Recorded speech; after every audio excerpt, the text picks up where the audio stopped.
Assalamu alaikum class. In this video we are going to discuss about chapter number 6, divergence and Stokes theorem. So we are not going in the proof of these theorems, we will just discuss the statements of these theorems. So at first we have divergence theorem. Divergence theorem of course states that if V is the volume bounded by a closed surface S and A is a vector function of A is a vector function of position with continuous derivatives, then the volume integral A del dot A dV will be equal to the surface integral A dot n ds, where n is representing the unit positive normal. And if we are saying that it is a positive normal, it means it is drawn in outward direction to the surface S. And how you can relate the divergence theorem or explain the divergence theorem, that you can see that the volume integral is having the same value as the surface integral. And what is the basic condition to apply the divergence theorem? That we must have a volume V bounded by a closed surface, as that is we must have a closed surface, and so that some volume is enclosed within that, and we can relate that volume integral to the surface integral with these defined values. Next we have Stokes theorem. So Stokes theorem states that if S is an open two-sided surface bounded by a closed non-intersecting curve. So what is meant by the non-intersecting curve? That is, you cannot have a figure like this. You must have a figure in this form or this form or this form. That is, the boundary must be a combination of different line segments, but it cannot be an intersecting line segments. That is, it cannot cut over each other or it cannot intersect each other. Then A is having a continuous derivatives, then you can see that the line integral A dot dr along that closed curve C, which is on the boundary, will be equal to the surface integral del cross A dot n ds. So Stokes theorem is defining the relation between the line integral and the surface integral. And what is the basic condition for Stokes theorem? That is, we must have an open figure, or we must have an open surface, and that open surface must be bounded by a non-intersecting curve. For example, we are having a window. So in this window you can see that this is my boundary, which is closed in non-intersecting curve, and the total Stokes theorem for the surface is this surface, which is an open surface basically. So this is how we can apply the Stokes theorem on an open surface enclosed or bounded by a closed non-intersecting curve C. When we are saying that C is a closed curve, it means the initial point must be equal to the final point or the terminal point. And so we can define it in this form, like a triangle or a square or a circle or a rectangle, in any type of these figure, which are the closed boundary curves, where C is transversed in positive direction. If V is moving in if C is having a positive direction, so it means that we must have a particular direction in this form or this form. So how we are taking the direction of C, this is really very important in this Stokes theorem. And here is the description, that direction of C is called positive if an observer walking on the boundary of S, for example, this is my open surface and this is the boundary, which is the non-intersecting curve, and an observer is moving on this surface, then with his head pointing in the direction of positive normal to S. So in this boundary, this is my positive normal and here is my observer, and he must have the surface on the left hand side. So here is the left hand side of that. So this will be the direction of my curve C, or the closed curve C. So similarly, if this is my unit normal, this will be my observer, and here is on left hand side we must have the direction of the surface. So this is how we can define the direction of the closed curve C.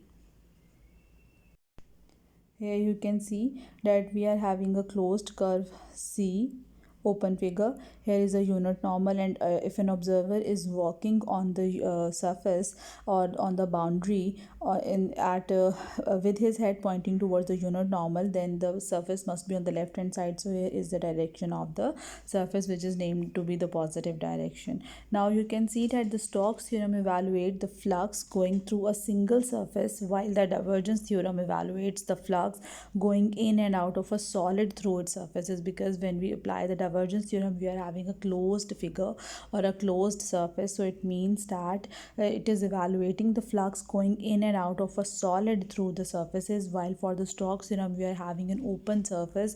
It means that it is describing the flux going through a single surface, while the divergence theorem evaluates the flux going in and out of a solid through its surfaces. You can also explain Stokes and divergence theorem with an example, that we can think Stokes theorem to be the air passing through my window, because my window is an open surface and having a closed boundary curve C. So we can relate Stokes theorem to the air passing through my window, and we can relate the divergence theorem to air going in and out of the room, because room is a closed figure having some volume, and we can relate divergence theorem to the air going in and out of the room. So now we are going to apply divergence and Stokes theorem. So here we have question number 52.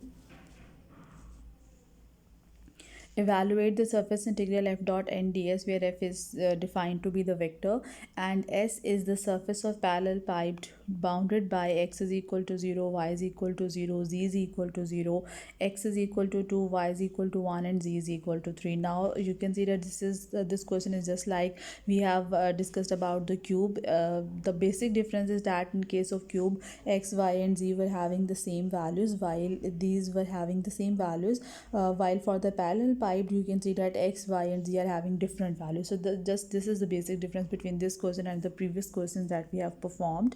Now we are going to evaluate the surface integral f dot n ds. So you have noticed that when we are going to solve this surface integral, it means as we are not having a single equation defining the whole plane or the whole surface, what we are going to do, we are going to apply or evaluate this f dot n surface integral on each one single surface. So we will have a combination of 6 surfaces, 1, 2, 3, 4, 5, and in the downward 6.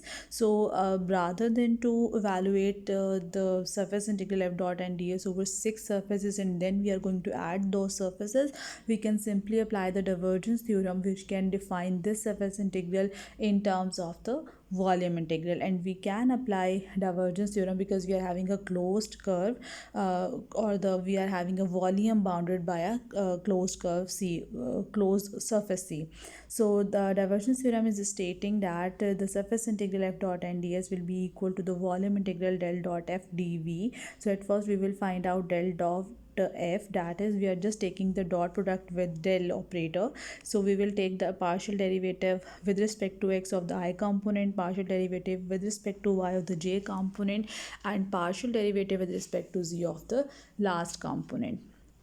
So here is the del dot f, and the surface integral is equal to the volume integral, and in volumes we define the three variables dx, dy, and dz, and as there is no relation between x, y, and z, so these are the independent real values. So x will varying from 0 to 2, y varying from 0 to 1, and z varying from 0 to 3, and evaluating the integral we get the answer 30. Next we have question number 55. If S is any closed surface enclosing a volume V and A is defined to be AXI cap plus BY J cap plus CZ K cap, prove that the surface integral A dot NDS will be equal to A plus B plus C into the volume V.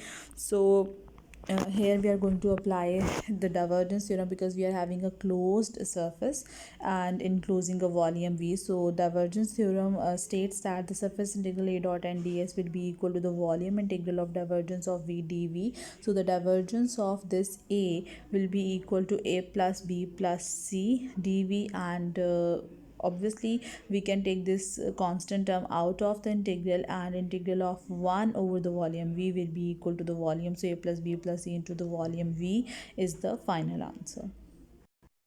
Next question says that if H is equal to curl of A, prove that the surface integral H dot n ds will be equal to 0 for any closed surface.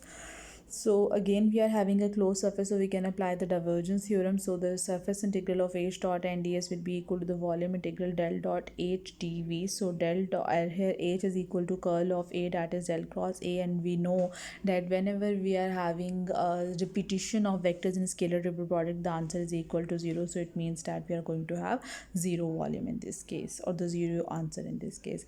Next we have question number 57. If n is a unit outward drawn normal to any closed surface of area S, show that divergence of n dv will be equal to S. So by the again we can apply the divergence theorem, because we are having a closed surface. So by divergence theorem, divergence of n dv will be equal to n dot n ds over the surface S. So n dot n will be equal to 1, and the integral of 1 over the surface S will be equal to the surface S.